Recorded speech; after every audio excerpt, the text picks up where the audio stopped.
Hello everyone, welcome back to our channel, and today we will be talking about the book called The Alchemist. And before saying anything, I want to clarify something first. This is not a book review because I don't think I am capable enough or have wisdom enough to critique such a great book like Alchemist and any other books I will be reading in the future. So this is purely my insight on the book. This is my perspective of how I read the book and what I understood from it. So if you like my insight on different books and the way I think about the world, then please be sure to subscribe, as new books and new reviews will be coming soon. Now let's start talking about The Alchemist. In my perspective, I see the book Alchemist as a journey of a boy, and while reading the book I really put myself in the position of Santiago. The book itself became a little bit too personal for me, and every decision he took and every path he took made me feel like I would question what would I do if I were in his position. I have divided the whole book into three categories. The first part is the dream, second is the reality, and lastly the last section is the enlightenment. Let's talk about each one of these topics one by one.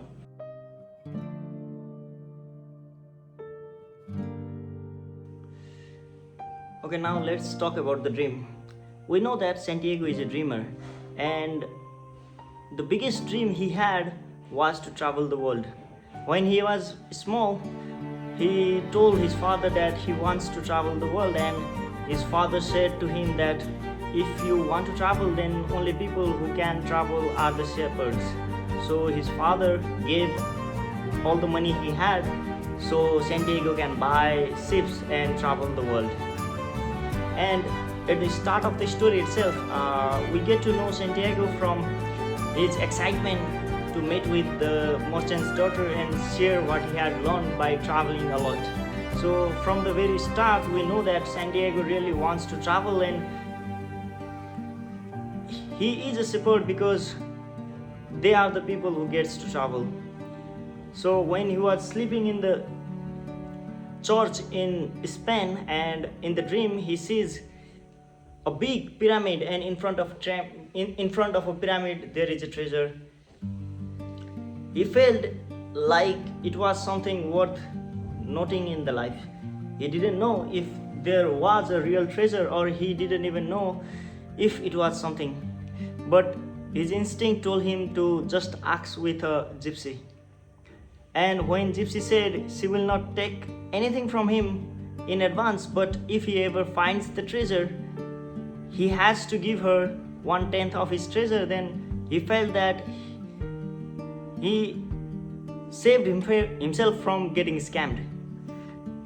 In this context, I think gypsies are like influencers and other motivational speakers in the internet.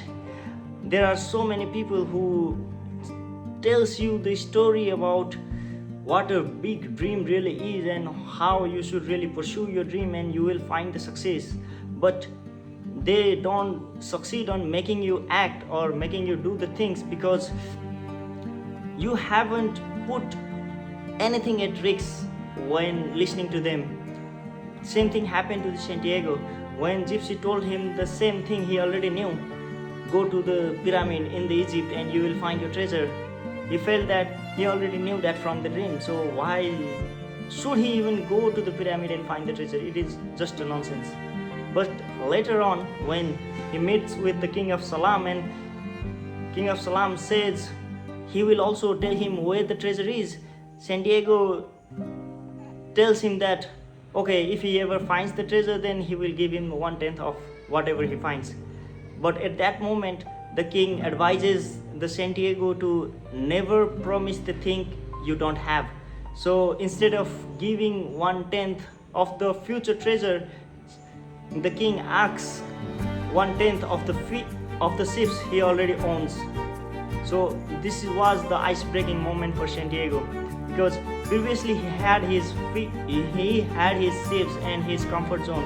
He had something he can hold on to. But when the king asked him for the ships, he sold all the ships and gave the king 1/10 of the money he got for the ship.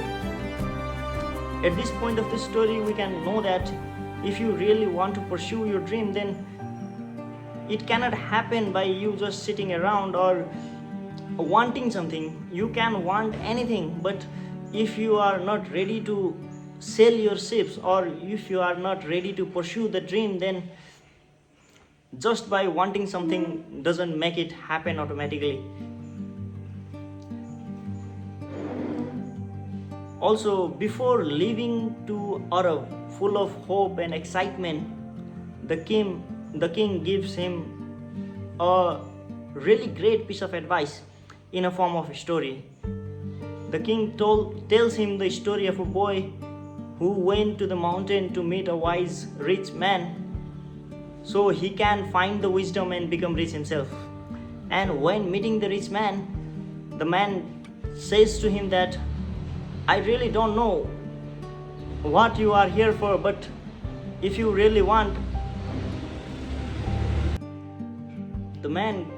the boy goes to the mountain and meet with the wise rich man.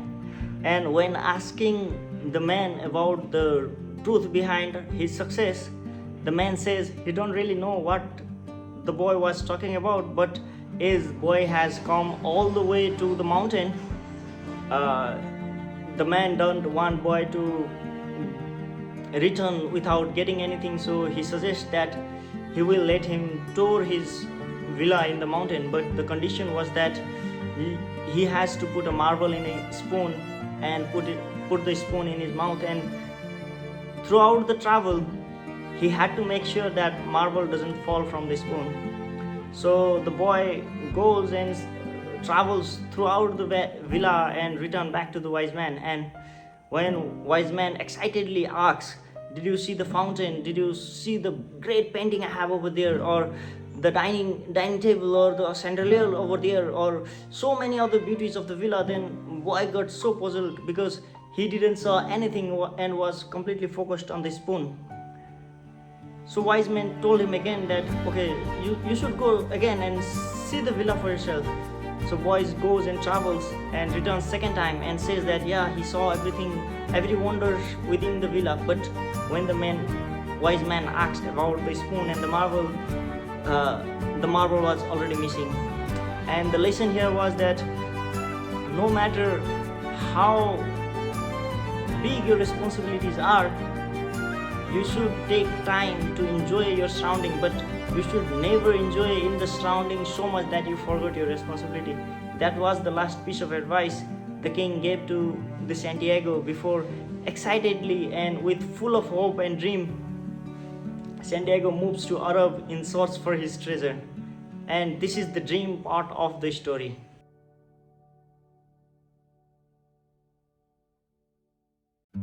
Now let's talk about reality.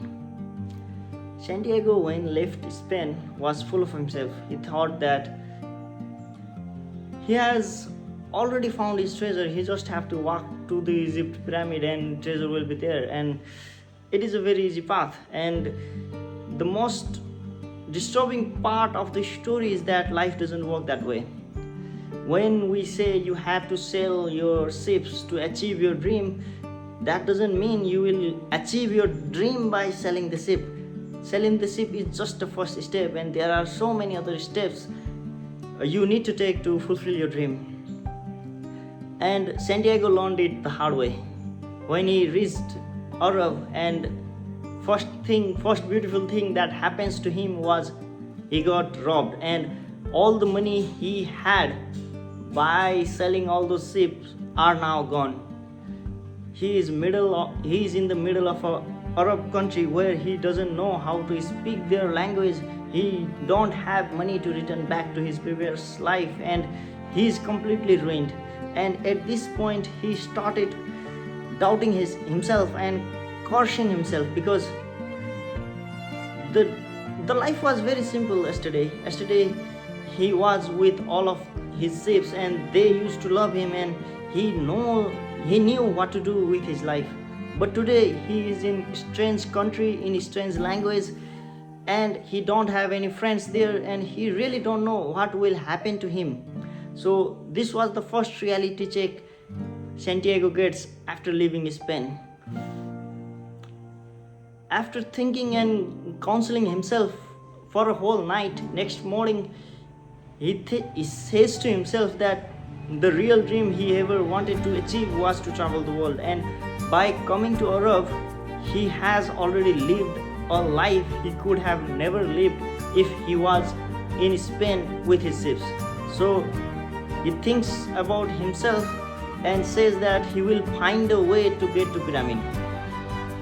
And by walking around, he gets to a crystal shop, and for a food he suggests the owner there that he will clean the window, and the owner accepts. And after cleaning the window for a whole day, in the evening the crystal shop owner gives Santiago a place where he can eat food, and while eating they start exchanging the things that is going on with their life. And Santiago tells him that he came to Europe so he could go to Egypt and see the pyramids, but the crystal shop owner tells him that it will take him at least 1 year to work properly with him to collect enough money so he can go to pyramid. And this is the second reality check, because Santiago never thought that the path to achieving the dream was so long and you need so much passion to achieve the dream. So by the end of the chapter, Santiago says, I will work here for 1 year, and by the end of the year I will earn enough to go back to Spain and again go back to being a shepherd.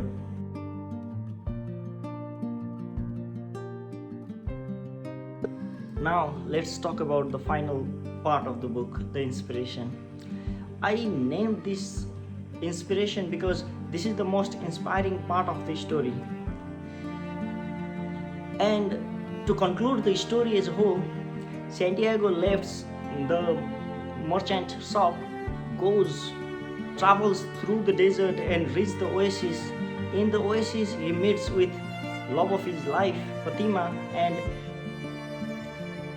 gets a reputed job of advisor within the oasis and earns more money than he had ever earned throughout his life. So if we think about just a success, then Santiago was already a successful person when he was in oasis. So it isn't the question that whether Santiago found success or not, because by any metrics Santiago was succeed, but the journey was not about being successful. The journey was to reach the pyramid. So even after gaining everything, Santiago decides to leave everything behind in the oasis and travel towards the desert. One of the most critical moments within the whole story is when the Alchemist and Santiago was captured by the bandit, and again for another time Santiago loses all the gold he had and buys 3 days, and within 3 days he has to learn to become wind. This is the most intense part of the story here. Santiago tries to become wind. He talks with the desert and says, I love Fatima a lot, and for me to get back to her alive I have to fly. So you are the desert, you are everywhere, so please make me wind. Desert says, I cannot make you wind. You have to ask to the wind itself. So Santiago talks with the wind and says, you are everywhere, you listen every word I say, and you are covering the whole world, so maybe you are the one who can make me wind, so please make me wind. He argues with the wind, but wind again says, no, I cannot make you the wind. Maybe the sun can do that. Sun is watching you, so maybe ask the sun and maybe he can do it. Santiago, a bit unsettlingly, asks to the sun and says, You are watching us from far behind. You know everything, what has happened and what will happen. You are very powerful. Please make me the wind so I can fly and not killed by this bandit and go and meet my Fatima. But again, the son also says, sorry, I cannot make you the wind. If it is already written, if it is maktub and destiny is being said, then ask the person, ask the hand who had wrote this all. So final conclusion Santiago reaches is that he has to talk with the hand who has written everything to ask him to become the wind. But when he realizes that, he just stays silent and start finding the hand within himself and becomes the wind. This is the most powerful part of the story, where we can see that Santiago has understood the language of the world. He could speak with the sea, the sand, the wind, the sun, and the hand who wrote it all, and finally become the alchemist and wind and flew away. And most interesting part, what happens after this is that Santiago reaches to the pyramid, sees the pyramid in front, and he realized that pyramid was really beautiful, it was really big. And when he goes and starts digging for treasures whole night, he finds no treasure in the pyramid.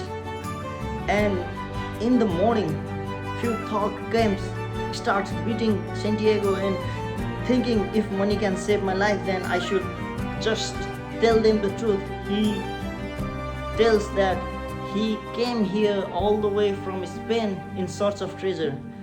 But then the thug starts laughing at Santiago, because it seems the thug had seen the same dream in the same place, but about the treasure in Spain in church. At that moment, Santiago realized that the gold and the treasures are not in the pyramid, but were in the church where he was sleeping 1 year ago. After that, he returns back to Spain and finds his treasure at the same place where the whole story started. So this was really an adventurous journey to walk with Santiago from all the way to Spain as a shepherd to the Arab, see him struggle working in a crystal shop, traveling with him throughout the desert, seeing him meet Fatima in the oasis, him becoming wind, and finally finding his treasure back to the Spain. And the main conclusion I reached from the story is that, of course, you must always follow your dream, but the conclusion you are thinking is not the same thing that will happen in your life. Like I have been repeating so many times, Santiago never imagined he will be working as a crystal shop worker. He never imagined he will travel throughout the desert and reach the oasis. I don't think he had even imagined that he will leave Fatima alone in the oasis in search for the treasure which wasn't even there. The dream of Santiago was not to find the goal or to find the success. His dream was to travel and see the beauty. And until the point he realizes that dream, everything else was temporary and meaningless. Santiago had to reach pyramid because he had to see the beauty and massiveness and the glory of the pyramid itself. The gold or the treasure itself held no real value to him. So this is, my friend, was The Alchemist. And if we are connecting the parallel to my real life, then of course I am currently in Arab, completely lost. I don't know what I am doing, and you can already see me struggling with the language itself. I don't know how to properly communicate in the English language. I am figuring things out, and if you really want to see the growth within me and see how I will complete my crystal shop grind and my journey toward the Great Pyramid, then please be sure to subscribe and I will see you next time talking about next book.